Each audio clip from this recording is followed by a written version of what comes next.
Thank you.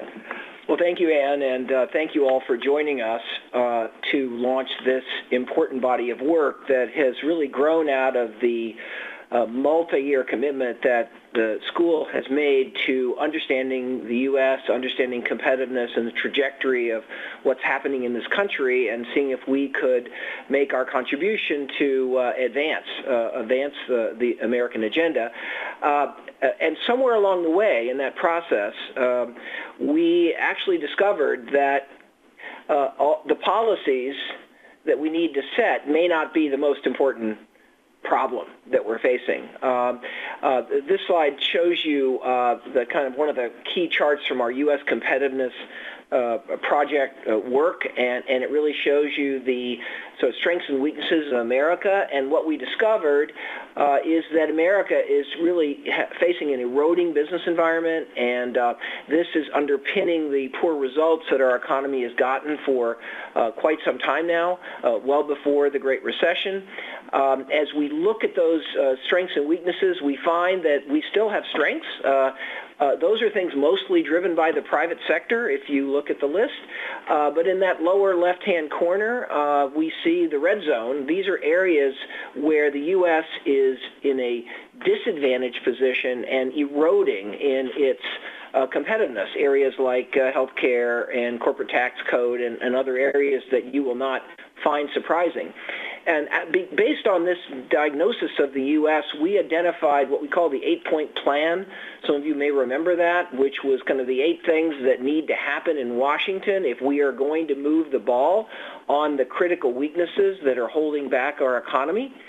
And we published that 8-point plan several years ago. We talked to many, many members of Congress and members of the Senate in Washington who got widespread consensus, as we did with you, our alumni, when we surveyed you on are these the right things to do. But as we were ending our meetings on Capitol Hill, almost every single time as we were walking out of the closed door that we'd been in, we heard from the member, gee, it's going to be hard to get this stuff done.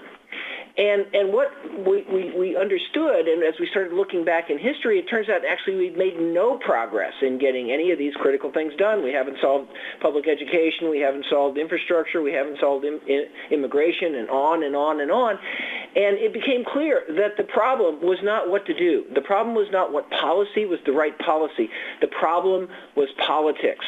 We couldn't get anything done in America. And the more we looked, this was not just on economic agenda items, it was also on social agenda items, like I've already mentioned public education, but many, many others. And when we surveyed you, the alumni, and we threw in the opportunity for you to talk about how the political system stacks up in terms of a strength or a weakness for America, you'll see also on this slide the political system came out dead last and eroding the fastest. So this body of work really grew out of this finding that we are facing a really crisis of politics in America. Our government is not functioning and moving the ball in the areas that we need to improve if this country is going to maintain its competitiveness, much less renew it and create more opportunity for citizens. And so this work really tries to take a deep, deep look at politics in America with a fresh new lens. And so let me turn it over to Catherine now to talk a little bit to you about sort of how we approach this. Thank you, Michael. So I'm so pleased to be here today because I share this passion which Michael is exhibiting for the challenge that we're facing with our political system. And we have used this lens in order to provide not just a diagnosis of what's going wrong, but also a prescription for what we can do about it. So we'll spend the next number of minutes talking about the system itself, and we will end with our recommendations for action. But first I want to set the stage. A key finding, which predates our research actually, and which we built on, but it's absolutely critical, is that Washington, no matter how many times we say it, actually isn't broken. It turns out that when you look at it, Washington is delivering exactly what it's been designed to deliver. The challenge is that when you look deeply, you discover that as shocking as it is, Washington is no longer designed to serve the benefits of the citizens or the public interest. It's now been designed and optimized over time for the benefits of gain-seeking organizations, which are political parties and their industry allies, which together we now call the political industrial complex. The U.S. political system is not a public institution. So many of us are used to thinking of government as sort of constituted on a different plane than our private industries. But when you analyze it, in reality, government and politics is in and of itself a private industry, and a very large one at that. In fact, in our research, we sized the political industrial complex, and at the smallest number, it would be a minimum of $16 billion. This industry is a classic duopoly, and that's critical. In the duopoly, the players advance their own interests instead of the public interest. And what's unique about this industry as compared to almost every other industry is that there's no independent regulation. The actors in the industry are the ones that themselves make the rules of the game.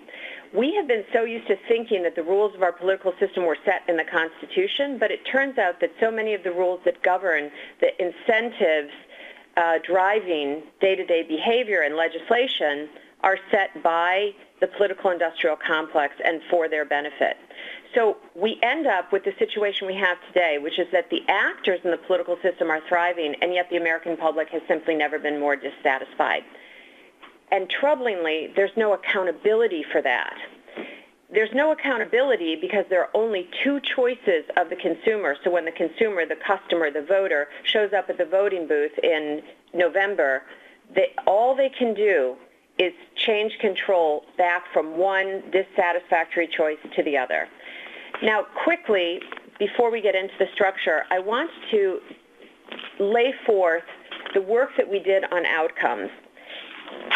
If you want to understand how any industry is performing, you need to look clearly at what success looks like in that industry. For example, in regular for-profit industries, we'd be looking for profitability and for growth. What should we look for in a healthy political system? It would seem to be that we would all have an immediate answer to this, and yet it turns out that we rarely discuss this and there is not consensus. So as a starting point for our research, we put forth these four outcomes. First of all, a healthy political system has got to deliver practical and effective solutions to important policy challenges and create opportunities for its citizens. And second, it also has to deliver action. So you can't simply be for something and not actually get those policies implemented, passed in legislation and implemented. We see that happening all the time. For example, there was the ACA. During the period between 2011 and 2016, the Congress, the House actually, took 40 votes to repeal the ACA. And yet they were never going to be signed into law with President Obama. So that passes for accomplishment, that type of action passes for accomplishment in Washington, D.C., but what we really need is action that gets implemented. Third, you need your legislation to have the ability to generate broad-based buy-in over time. And finally, you should respect, all legislation needs to respect our Constitution and the rights of citizens. These are the outcomes that a healthy political system would deliver, and troublingly, our system is currently delivering absolutely none of them. Let's go quickly to this next chart, and this illustrates quantitatively and over time the lack of these outcomes. What this chart shows you is the vote totals for landmark legislation over time, beginning with the Social Security Act in 1935 and ending with the Dodd-Frank Act in 2010. You can see that the first 5 sets of votes on landmark legislation show that they generated bipartisan support from Republicans and Democrats. And yet when we passed the Affordable Care Act in 2010 and the Dodd-Frank Act in 2010, they were basically passed by Democrats alone. In fact, the Affordable Care Act received not a single non-Democratic vote.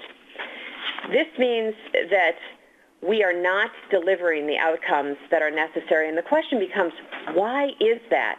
And we want to ask that question and answer it in a way that leads to not interesting commentary on the situation, but rather action.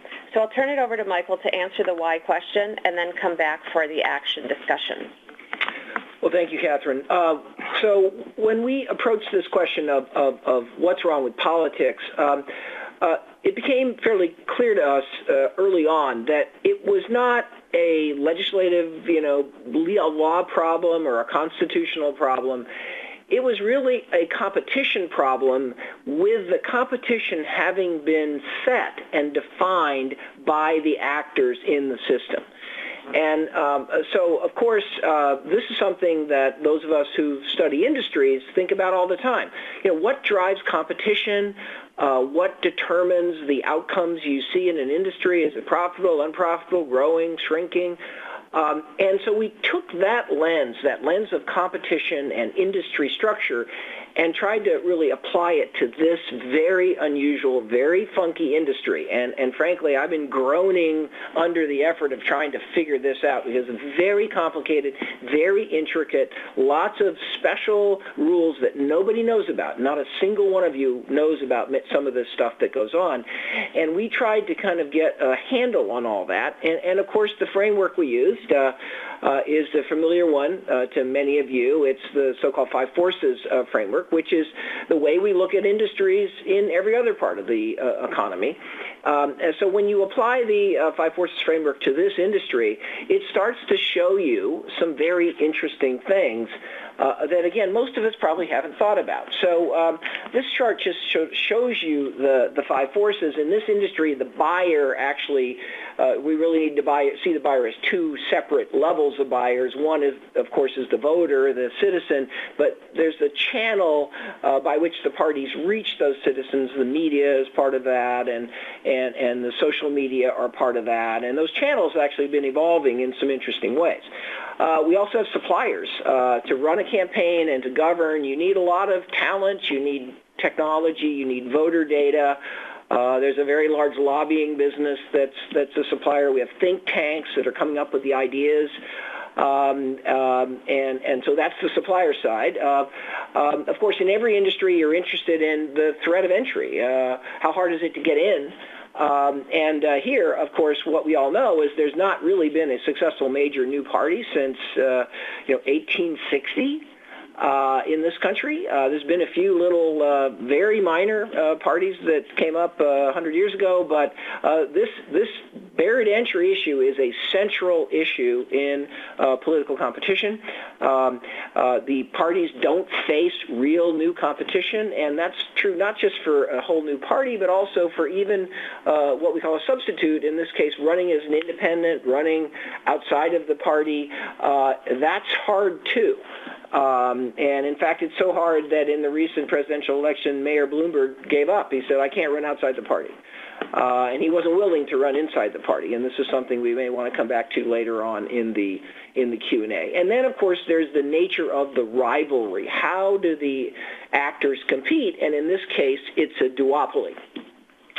And a duopoly is a strange and interesting beast, because when you have two dominant competitors, and really no other competitors, the way you want to think about competition is you don't want to go head-to-head.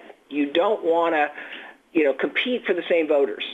You don't want to all try to reach the same middle. In fact, what you want to do is separate. You want to distinguish and differentiate yourself. You want to separate your voters. And that's what the parties have done. If you think about the customers they're really serving, customers in politics are segmented. There's the average voter.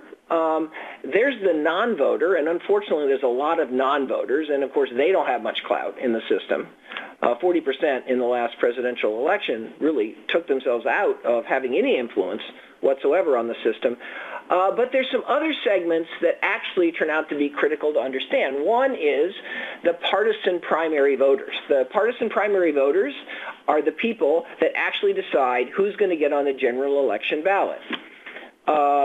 And who are these partisan primary voters? Well, first of all, they're a very small proportion of voters. So roughly 30%, 28%, it depends on the year and on the election. But those small number of voters actually determine who's going to be on the general election ballot for both parties. They are a critical target customer for the parties. So are special interests, people that really are fundamentally driven by one or a very small number of issues, whether it's labor issues or whatever the issue are. Special interests are really dedicated and committed to pushing their issue, and they are a very critical target customer. And then there's donors. In this industry, there are really two currencies. There's votes. And there's money. And this industry burns a lot of money, as Catherine said. It's at least $16 billion per election cycle. It's probably double that because there's so much stuff that is not well actually disclosed. And so donors are important. And there's a lot of overlap between the partisan primary voters, the special interests, and the donors. And it turns out that those three customers are who the party is really trying to serve. That is their core customer. Those are the customers that have clout. Those are the customers that they listen to. Those are the customers they try to deliver value to. But what happens is that leaves out everybody else, which is probably the significant majority of citizens. The average voter has very little influence in determining what bills get passed and what parties actually do. That is a fundamental manifestation of how duopolies compete. And that has been able to be sustained for many years now because there's almost insurmountable barriers to entry. If you separated the voters and served the fringe and didn't serve the middle in a normal industry, you'd have a new party overnight that would say, look at this, I could serve the majority of citizens and I'm going to take over. Well, in this industry, that doesn't happen. The barriers to entry are enormously high, and we talk a lot about what they are in our report. As a result, this division of citizens and this divisive competition has sustained itself now for quite a long time and shows no signs of ending. And of course, that kind of competition is not trying to serve the public interest. It's trying to serve the interest of these key target voters, which we've talked about. Now, that leads to a very uncomfortable and, frankly, tragic competition that's going on in American politics. As I said, you see on this chart, the first bullet says, we compete by dividing voters, not bringing voters together, not finding common ground, not necessarily even getting things done. But these parties compete by serving and dividing voters and focusing on serving their voters. The left or the right. There are average voters in the middle that might move back and forth a little bit incrementally, but the fundamental problem here is that we're competing on division and serving partisan interests, not on serving the public interest. The competition is heavily driven by ideology. That's what partisans care about. That's what special interests believe in. Ideology is never a solution. It's simplistic. Big government, small government is not the issue. It's complicated. There's a lot of nuances of what parts of government should do what and how big should they be, and that's not ideology. Ideology gets you nowhere. But ideology creates that division. In our competition today, voters are being divided. We citizens are being divided, and we're being told that other citizens are the problem. They're evil. They're bad. They're ruining our country. That's the kind of competition that we have gotten ourselves stuck in. We see no compromise or very little compromise in this system. It's viewed as failure.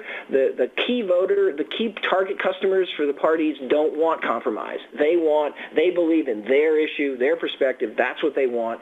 The parties are very reluctant to compromise and not deliver on that. But although there's this fierce competition that I've just described, the parties also work together. And they work together over a long period of time to set a whole bunch of rules. election rules, the way governing rules, the way the House and Senate are run, financing rules in terms of how much money you can give to a party candidate versus an independent candidate. There's a whole set of rules that have made the industry more attractive for the duopoly, raised the barriers to entry in many cases, and made it, even more impossible for our political system to serve the public interest, and also for really new competition that really wants to solve problems and get things done to really find a way to get in. Coming out of our understanding here of this competition that we've been working on now for some time, and there's lots of data on this. The report is full of data on this, but you come out of this with really three horrifying realizations. The first horrifying realization is actually the way our political system works now, the parties don't want to solve problems. Because if they solve problems, that means they have to compromise. That means they have to find that common ground. It means they have to deal with the nuance, and that just disappoints their core base, their core customer. And they would actually rather keep the issue alive. As long as immigration is a big issue, then lots of people are going to keep, being interested in the party and supporting the party. But if they actually saw we had a solution for integration, wow, all those people would go away and live a normal life again. And so incentive not to solve problems. What a catastrophe for this country that our political leaders are not in business actually to move things along and to get things done and to really solve problems. And there's copious evidence of that in all the data we have on how much legislation actually gets passed and how much bipartisanship is in existence today. As Catherine said earlier, there's no accountability for results. First of all, there's no new entrant at the door waiting to come in. It's virtually impossible historically for new entrants to come in. It's critical with that issue get taken on if we want to change the system going forward. And then finally, I think it's hopefully clear from what I've already said that this will not correct itself because the competitive forces that in most industries keep kind of bringing competition back to the customer and the public interest, those have been eliminated or nullified.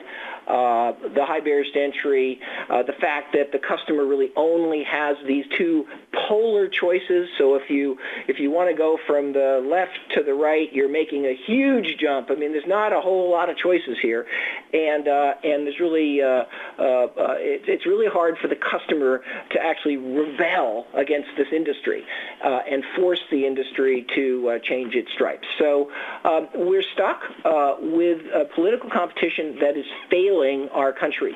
It has become the number one problem in our view because we're stuck. We're stuck as a country. We're not moving ahead. Not only are we stuck, we're tearing each other apart. Americans are fighting Americans every single day. And that's not the way that this country was formed. That's not the philosophy on which we exist as a nation, and that's not good for progress. So with that, the real problem then is what do we do about it? Just before we get there, just one manifestation of this competition is there's virtually no moderates anymore. In either party, there's a tiny bit more Democrat moderates than Republican moderates, but if you look back in history, there was a lot more Republican moderates. Today, we have no moderates. We've hollowed out moderates. Therefore, that just amplifies this partisanship that we see, this lack of collaboration, this unwillingness to compromise. So what do we do about it? Well, let's turn to that very critical question next. Thank you. So I think it's clear to many of us after we listen to what Michael has to say about the structure that this system is not going to be self-correcting. It is a complex, multifaceted system which has existed for many years and has been continually reinforced and strengthened over time. So what we need is an overall reform strategy. When you see the complexity of the system, you know there is not going to be one step, one constitutional amendment, one fabulous, throw the bums out term limits effort that would actually change the day-to-day incentives and the rules of the game such that we would observe different outcomes coming out of Washington, D.C. and our state legislatures. It's got to be a strategy. And key also is that good candidates will not be enough. That, so far, is the strategy that most of us use, which is we're looking for the next election. We're looking for the next great candidate. We pin our hopes on this one or that one. We saw it in the 2016 election where the country elected what they thought would be an outsider, Donald Trump, which I'm sure we'll get to in the Q&A as well, thinking that that could change things, and yet we see the same lack of ability to solve our nation's problems. So what should we do? Let's move to the next slide. This is a simple slide, but it's critical to understand that we used our analysis to basically look at the suite of election and governing reforms that have already been proposed and that in many cases have significant support from the reform community around the country, and determine where should we invest, where should we recommend that people like you watching today invest your time. And we decided it has to be only reforms and innovations that are at an intersection of powerful and achievable. What we mean by this: the reform has got to be powerful, meaning it has to have leverage against a root cause, against the forces that we saw in the 5 forces in analysis, because if it's not leveraging there, then it's just a nice idea. The second, and for example, I'll say term limits is one of those. That's a nice idea that doesn't get at root cause because you won't change the incentives. You'll just get a new face playing the exact same game. Now, on the other side, we've got to have the reforms be achievable, and what we mean by this is in our lifetimes, basically. So, for example, the last constitutional amendment that we got passed in our country was over 20 years ago, and it took over 200 years to ratify that constitutional amendment. So as much as some people spend a lot of time hoping for constitutional amendments to address what they feel are bad incentives in our system, such as an electoral college or certain things on campaign finance reform, it's unlikely that that's going to be achievable in our lifetimes and not at this intersection of powerful and achievable, which is what we're going after. Fortunately, there are a set of reforms at this intersection. Now, I should let you know, there are no reforms at the intersection of powerful, achievable, and easy. So we've got powerful and achievable. Let's look at those. Because of the interest of time, I'm going to take you through the overall pillars of our strategy, and then I'll highlight a couple reforms that I'll go into in more detail. First of all, our strategy to reform politics has 4 pillars. We have to address all of them. And our strategy will be more powerful the more we address each one. First of all, we've got to reform the election process itself, and also the day-to-day governing process, which Michael referred to, which are the overly partisan rules by which the House and the Senate functions. We've got to work on money in politics, and we have to open up near-term competition. Let me talk about a couple in the first part, which is to restructure the election process. First of all, so many of you are familiar with the challenge of gerrymandering and what that's doing to distort our representation. That needs to be fixed, so I won't spend more time on that. 2 reforms that together go very powerfully at root cause are nonpartisan primaries and ranked choice voting. In nonpartisan primaries, we would get rid of the challenge, the problem we have with primaries pushing people to the right and the left, pushing our elected officials to the right and the left. What nonpartisan primaries are is to move away from having 2 ballots where you go in and you take the Republican ballot or Democrat ballot. All the candidates appear on one ballot in the primary, and then the top, we recommend top 4 vote getters advance to the general election. The second reform that we're recommending is that at the general election, you would have ranked choice voting with instant runoff. Here's how that works. When you go to the general election after your nonpartisan primary, you have 4 candidates to choose from. You rank them 1, 2, 3, 4 in order of preference. Then when the votes are automatically counted, a candidate can win with over 50% at the first counting, but if no candidate has generated support from a majority of voters, then the last place candidate is dropped and the votes for that candidate are automatically reallocated to those voters' second choice. By the time the computer completes this, which is pretty instantaneous, you have selected in that election a candidate with the broadest support among the most number of voters. This could, combined with nonpartisan primaries, could be very powerful in changing the incentives that these candidates answer to when they're legislating, because I want to quickly talk about how partisan primaries affect the behavior when you're legislating. It's not just we say these things to get elected. It's once the candidate is elected and has to consider an actual solution, a bipartisan compromise, the operative question that they must ask in most cases is not, is this the right policy for the country? Is this what my constituents would benefit from? They have to ask themselves, can I make it back through my partisan primary if I vote for this? And if the answer is no, it doesn't matter most times what they say or think behind closed doors, because their rational incentives are not to support that. So if we add those three reforms together, we restructure the governing process, which we could talk about in Q&A, but I won't go into now, and we also work on money and politics. This can be very powerful. Quickly on money and politics, it's not the whole game. In fact, it's not even the single most powerful thing that we could do. If you don't change the rest of the structure, it doesn't matter how much we're paying. You could pay much less, but if these are still the incentives, even if they cost 1/10 as what they cost now, people will still act in the same way. But so the real answer for money and politics is over time to alter the return on investment that those who put money into politics for special interest reasons are now getting.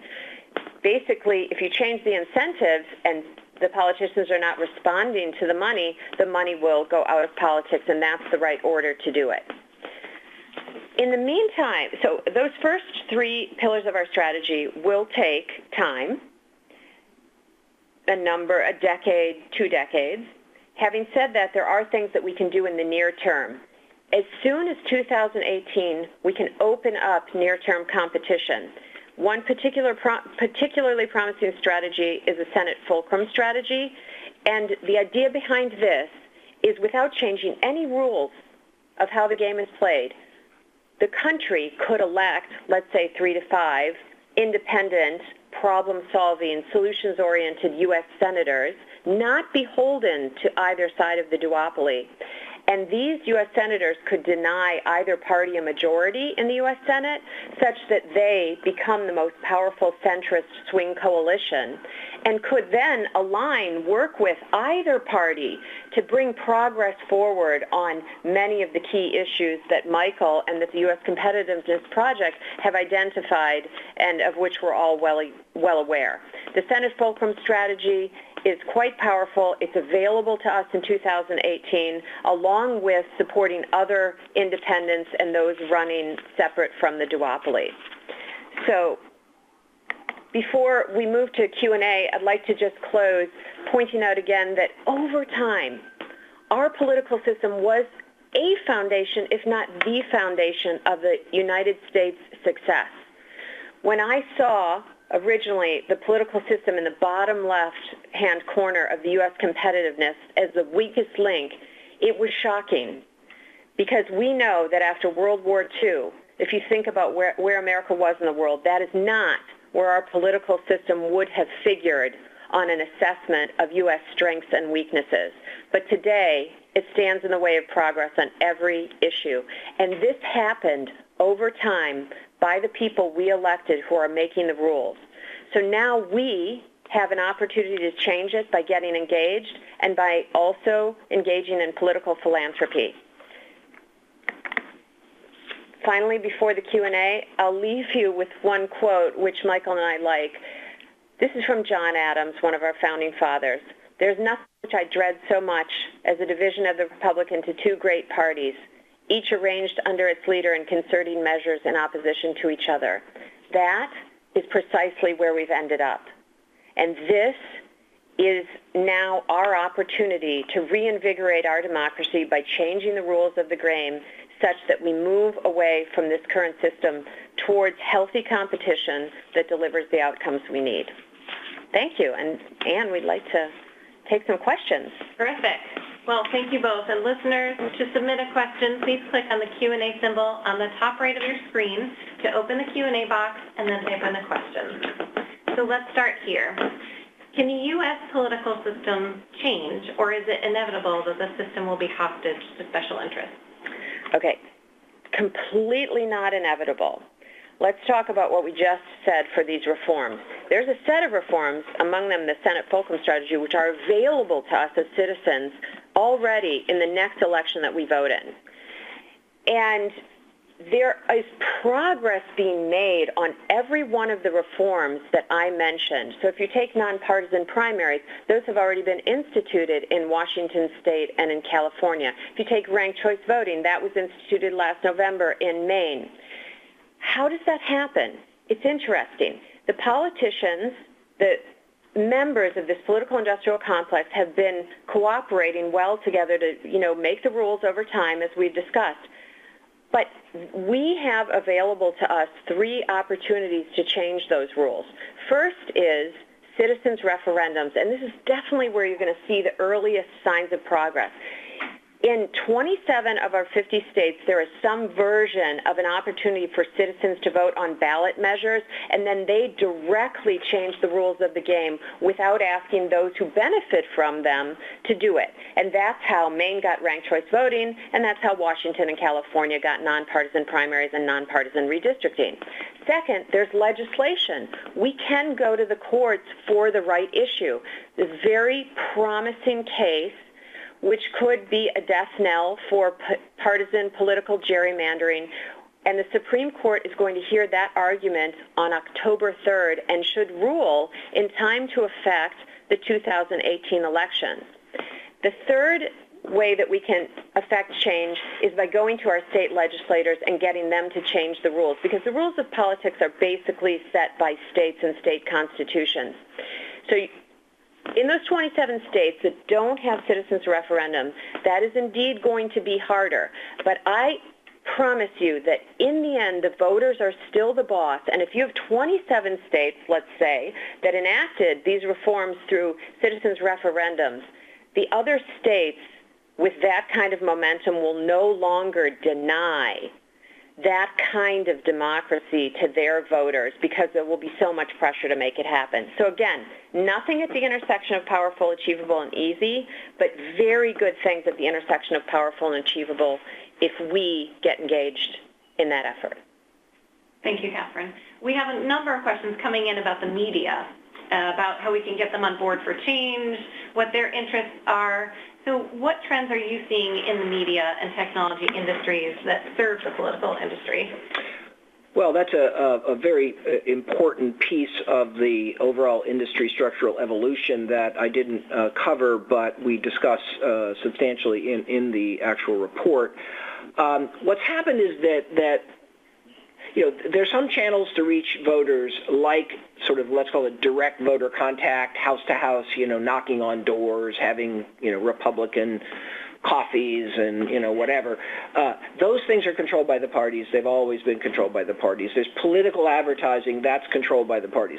But historically, critical to the channels of distribution were the media. The media was the way that information got to the voters, and the media were independent.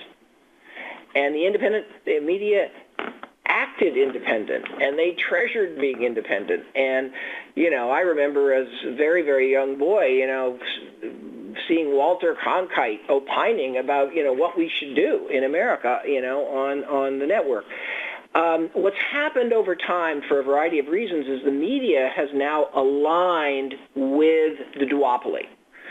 So we now have the media tend to be pivoting either to the left or to the right, and their programming then is not the independent, weighing and balancing, between the two sides. It's really telling the story and of one side or the other. And again, we've all experienced that. There's a lot of shows now that do that. And so the media have now become megaphones for amplifying partisanship rather than the voice of helping citizens sort through the complexities of real solutions and why the ideology makes no sense and all the things like that we'd love the media to do. So media have actually been making this worse.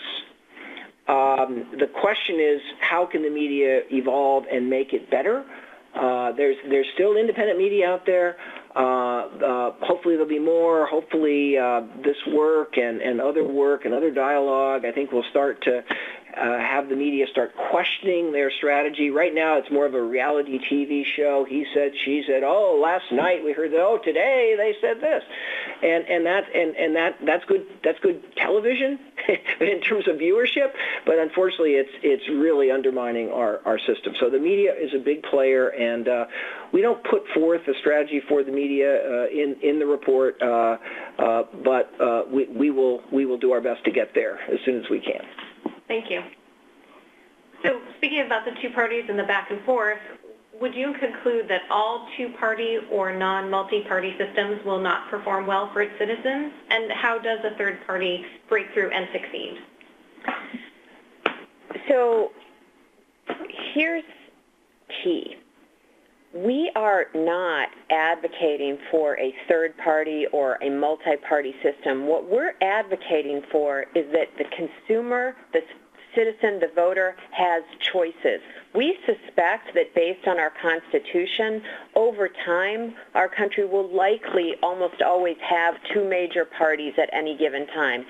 What we want to see change is not the number of parties, but whether those parties feel that they could potentially be replaced by a new competitor that would do a better job at meeting the public interest and delivering solutions and opportunities for the citizens. So it's not that having three would make it better. It's that having the parties feel accountable for delivering, and that if they don't, they could then be replaced.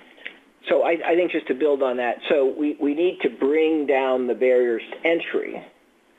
And if we can do that, and if the voters are unhappy with a given party, a new party, or even independents could come and get established as a significant voter bloc, then that would then create that discipline and that competition shifting pressure that we really don't have today. So, I want to be clear. I mean, we're Harvard Business School. We're not against parties.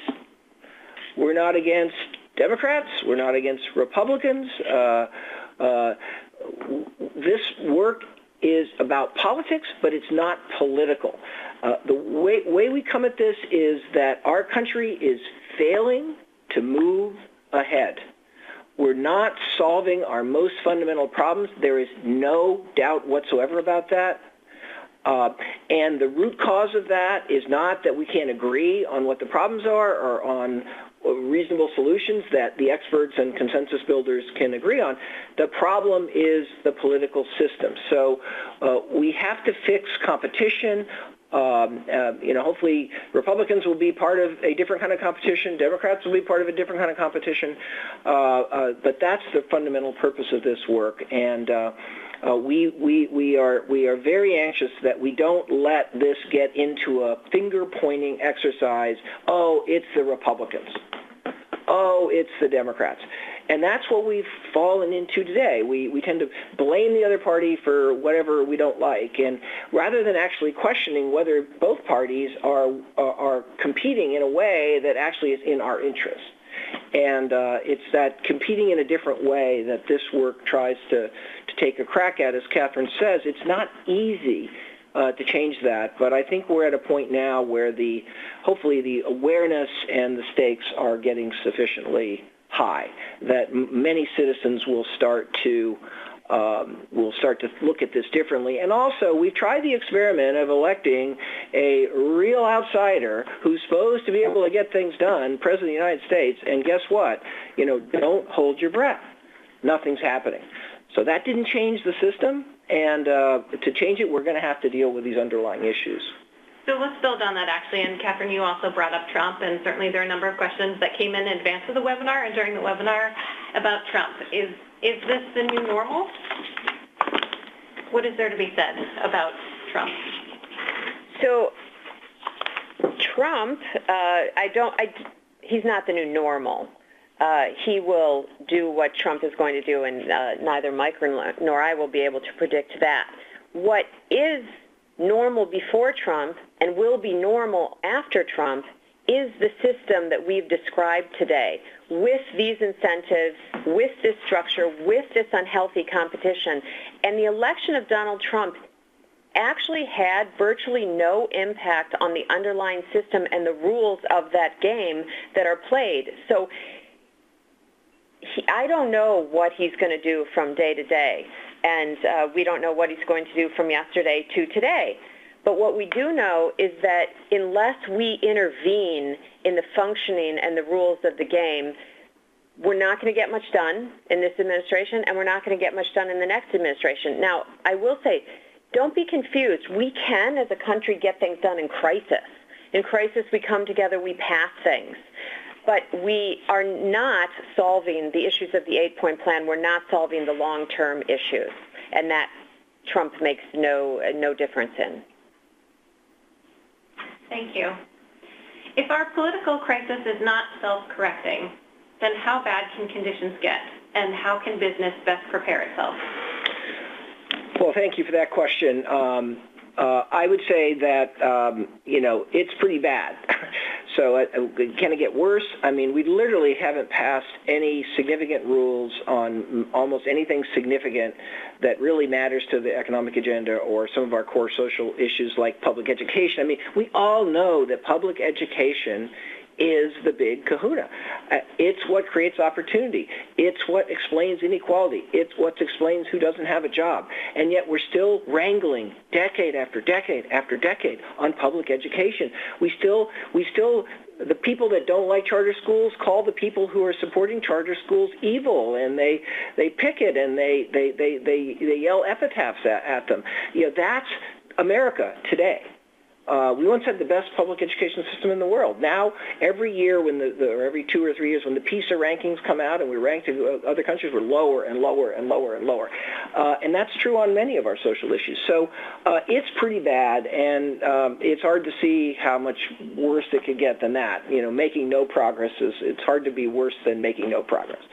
I guess we could make negative progress, but even that is hard to imagine being worse than it is today. Okay, so it's pretty bad.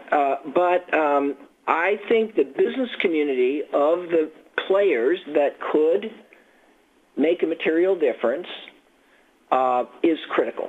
And one of the things we hope is that our alumni, you, and others in business who understand industries and understand competition and understand how to think about this stuff will start to then see this political competition now in a different way. It won't be, oh my God, rolling our eyes, this is nuts. It'll be, oh yeah, this is a great game. It works for them.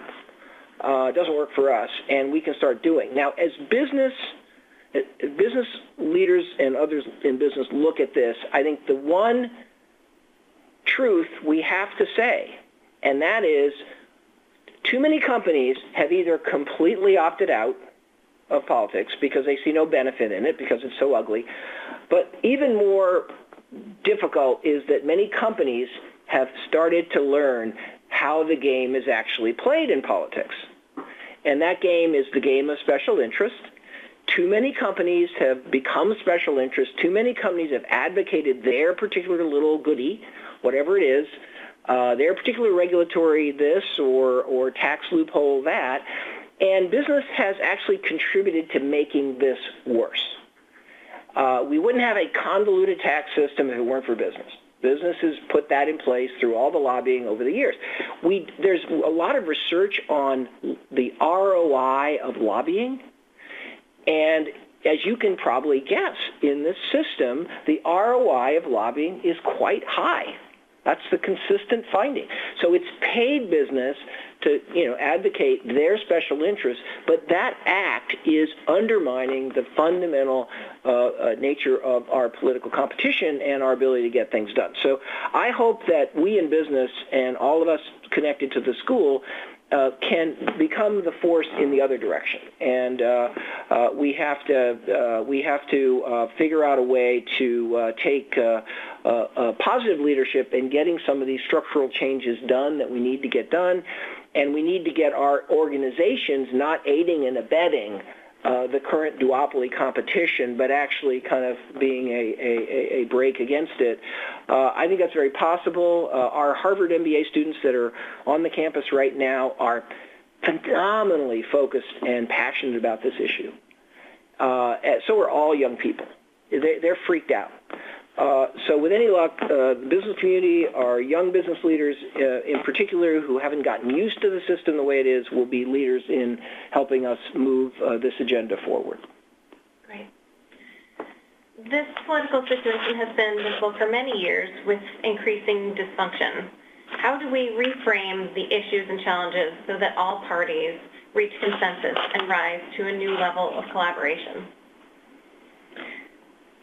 That's precisely what our intention is with this research analysis and report, which is to reframe the issue so that we have a rubric, a framework with which we can understand the rational actions that the people playing this game in the political industrial complex are currently taking, and then use that same framework to determine what interventions, innovations, reforms, if we implemented them, would address that root cause such that the incentives for rational action would rationally be different. And that's how you're going to make it happen. And I hope that we have been able, even in this short time, to give a sense of how actually doable that mountain is to climb. Yeah, I would add one more point to that, which I think Catherine touched on earlier in the presentation, but I just want to emphasize, and that is I think we have to understand politics differently in a very important way, and that is we have to understand what we want our political system to deliver. And I think too many Americans have been educated by the parties to believe that success in the political system is blocking those guys from what they want. Or really preserving our ideological commitment to low taxes, or never even imagining a tax reform policy that actually lowered tax for business because business is greedy and evil, which has stuck us on corporate tax reform now for 20 years. We've got to get people thinking, understanding that is bad for America. That's not what we want politics to do. We want politics to actually tee up solutions. We want politics to get away from ideology, to realize that there's always common ground. America always found common ground, and compromise was how we got universal public education done and all the other great things we got done in this country. And hopefully if people can start to really reflect on the question of what do we really need from our government, and what do we really need this political process to do? And if we think about that honestly and openly and not get sucked into the way it's been positioned by the actors as what success is, then I think we have a real opportunity to that will accelerate the other changes we hope we've been talking about. And let me quickly add an example onto that, a real-life example. I used to be really involved in partisan politics before I realized that this was truly the challenge that we were facing. And so I had a private meeting with a relatively prominent U.S. senator, and I was so excited to talk about what policies this particular senator was moving forward and what were the chances for success, et cetera. And in the private meeting, we sat down, and I didn't get to say anything. Immediately, the conversation from the senator was, let me tell you what I'm doing to elect more Democrats, that was the side I was playing at that time, to the Senate. Let me tell you what I'm doing to block this legislation from the other side. There was absolutely nothing about solutions for American people. And when I wanted to move the conversation away from anything other than how are we going to win more seats than the other side, it wasn't a conversation that the senator was familiar with having. Very interesting. Well, let's close with this final question and then allow you time to share some final takeaways. So you had a really great slide 13. I know you talked about responsibility as citizens, have some ideas. What can we, as alumni and community members, what can we do to help? Many of us are not politicians. So what are your recommendations? Well, I think, we laid out a strategy for reform. I think, the first order thing we want everybody to understand is, okay, what are the pillars that we need to affect if we're going to actually change the system? We have a whole lot of specific recommendations here that are detailed in the report. We have ways of reaching out to the organizations that are involved in all these reforms. They exist. Luckily, we do have a substantial political reform movement. It falls below the radar for most of our HBS grads, but it's there and it's alive, so I think there's some vehicles already for people to get involved in a variety of ways with various organizations on this whole portfolio of different reforms, and we'd like to see our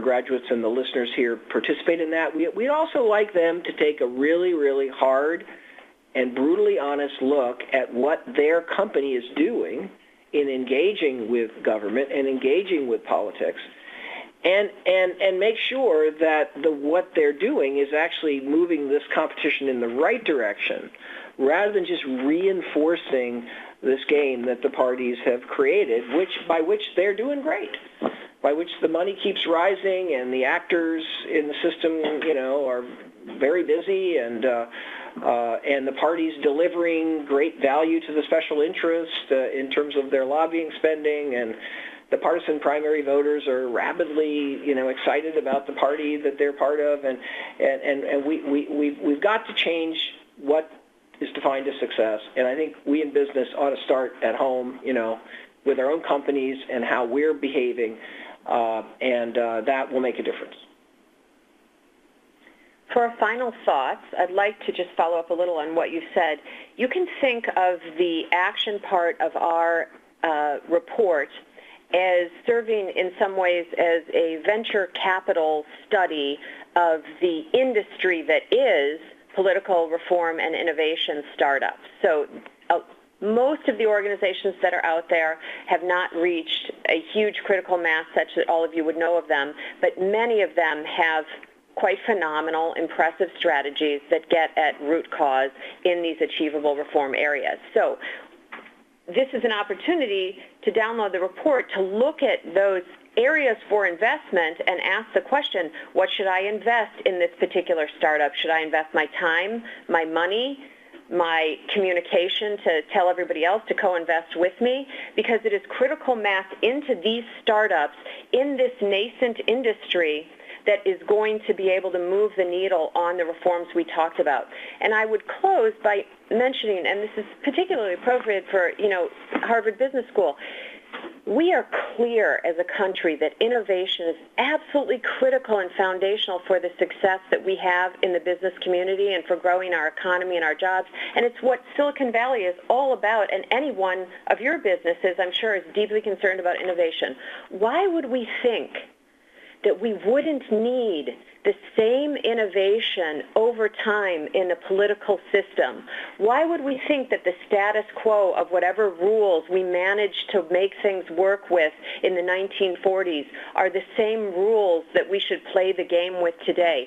We need innovation in the political system to deal with the challenges that the world and the country are putting before us today, and to fight back against the bias that's been created in that system by these gain-seeking organizations playing that game over all these years.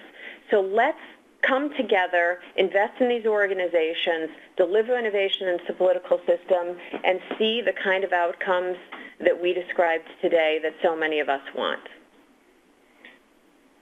So I just want to add one footnote to what Catherine said, and that is many of us in the HBS community have been very generous, have given money to many social causes. We've tried to improve schools. We've tried to do a lot of things. And one of the things we find is that, philanthropy is great. But if the real problem in many cases is that our government isn't functioning the right way. And in so many cases, our philanthropy is really solving problems or filling gaps or that government has opened because the schools don't work or the healthcare system is not serving the needs of all the citizens. So I think as we think about philanthropy, we put in our report this phrase called political philanthropy. And we think that investing in the overall health of our political system is just as powerful as any giving towards any other social cause. And in fact, it may be more powerful because most of the money on social issues and even economic issues is going to be spent by government.